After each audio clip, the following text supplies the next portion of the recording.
Integration कुठं use केलं जातं हे मेकॅनिक्समध्ये किंवा सॉमटॉममध्ये तुम्हाला समजेलच. हा इकडचा बास्केट ब्रिज आहे रावेतच्या साईडचा. त्याची खासियत काय माहिती आहे तुम्हाला? काय नाही सर, मस्त सेल्फी येतो तिथे है ना. हा ते बरोबर आहे बेटा. नाही सर, तिथं ना ते शेंगदाणे भारी भेटतात. हा ते पण बरोबर आहे, ठीक आहे ना. पण तुम्ही जर लक्षात असेल, पटकन मला 5 सेकंदात सांगायचं, कोणाला माहिती आहे उसका खासियत? पुण्यातला एकमेव असा ब्रिज आहे तो. ही खासियत नाही आहे. ही खासियत आई पप्पा सांगू शकतात. टेक्निकली तुम्ही काय सांगू शकता? कोणी सांगताय 5 पर्यंत म्हणतो. 1 2 3 4 5. हाँ, वेरी गुड बेटा. आप अगर मतलब बेंचवर आपण बसतो ना, तर बेंचला पण मध्ये मध्ये सपोर्ट लागतो. 5 फुटाचा बेंच असेल ना, मध्ये अजून एक सपोर्ट लागतो, नाहीतर तो बेंच असा बेंड हो जाता है. बात समझ? अभी ये देखो, ये पूरा इतना हॉल है, हॉल के ऊपर ये किया हुआ है, तो यहाँ पे भी बीच में सपोर्ट लगा है, नहीं तो ये लपक जाएगा ऐसे. बात आपको समझ में आ रहा है?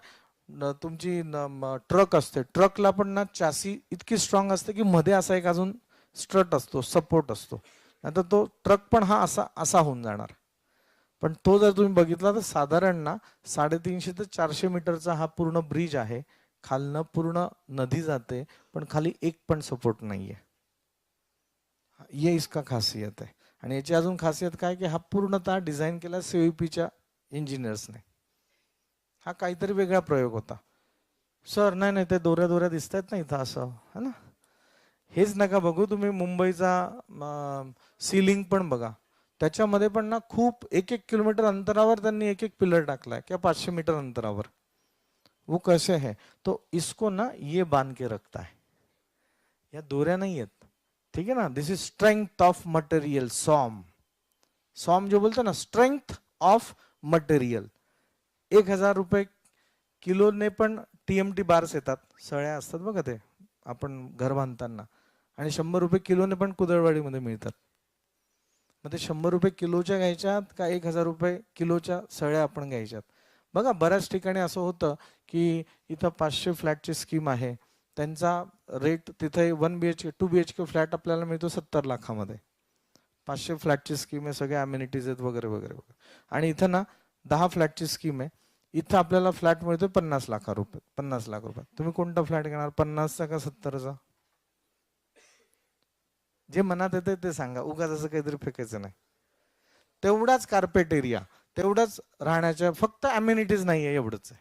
अम्युनिटीज इन दस काय, स्विमिंग पूल नसेल, जॉगिंग ट्रॅक नसेल, एवढंच आहे. मग समोर गार्डन पण आहे आपलं, 10 फ्लॅटच्या स्कीमच्या समोर गार्डन पण आहे, तिथं जाऊ शकतो ना. पण मग 20 लाख रुपये आपण त्याकरता इन्व्हेस्ट करणार का?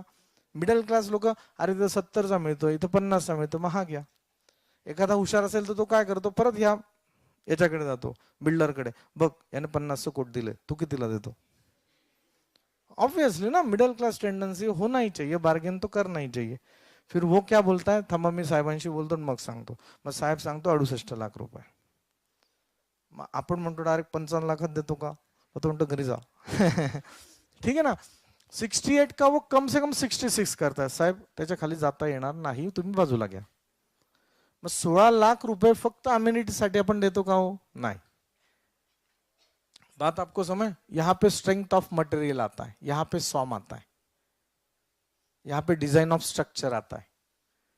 आपलं घर असतं, घरामध्ये 1 BHK 2 BHK फ्लॅटमध्ये पण ना मध्ये मध्ये पिलर टाकलेले असतात. आपल्याला फर्निचर करायचं तो पिलर नाही काढतात. पण मंगल कार्यालय बघा, मंगल कार्यालयामध्ये ऑडिटोरियम में पिलर ही नहीं रहता है. PVR आइनॉक्स में जाओ, पिलर ही नहीं रहेगा. वो हेवी स्ट्रक्चर है. वो हेवी स्ट्रक्चर के लिए हाँ टाक तिथे जास्त, एक पोते जास्त सिमेंट टाक, खाऊ है. वो आर्किटेक्चर बताता है, वो सिविल इंजीनियर बताएगा कि ये ऐसे ऐसे करना है, मिक्सचर ऐसे लेना है. बात आपको समझ में आ रहा है? तो उस जगह पे आपको ये सब फॉर्म्युलेशन काम में आएगा.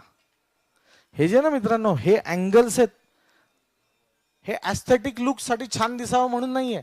डिझायनरने असं दिलं असेल की हा 72 डिग्रीचाच अँगल पाहिजे, त्यांना 72 डिग्री अँगलच घ्यावा लागेल.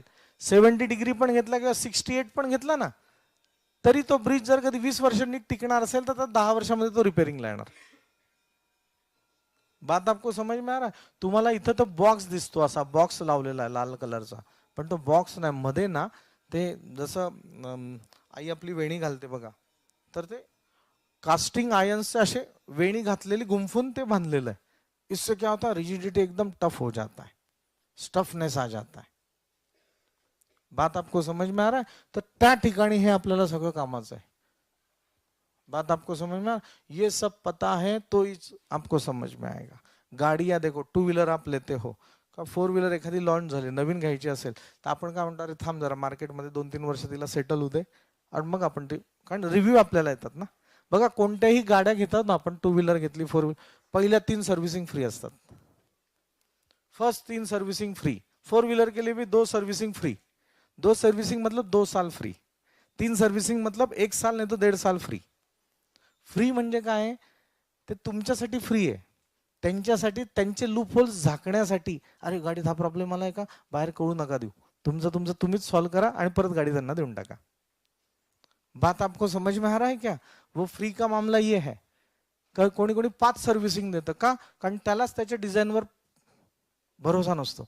मग 3 नको, 2 वर्ष गाडी मागवत राहा, मध्ये काय प्रॉब्लेम आला तर आपल्याला R&D करता येईल. बात आपको समझ में आ रहा है? ये सब खेल इस पे चल रहा है.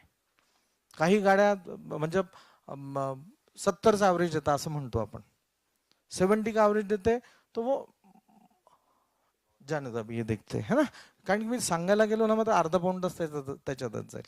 तर हे समजलंय का तुम्हाला? हो म्हणा. ओके. हा, तर हे सगळं तुम्हाला हे पुढे कामात येणार आहे म्हणून हे तुम्हाला सांगतोय. आता नवीन टाइप अपन बघतोय जिसको हम लोग बच्चन टाइप बात करते हैं.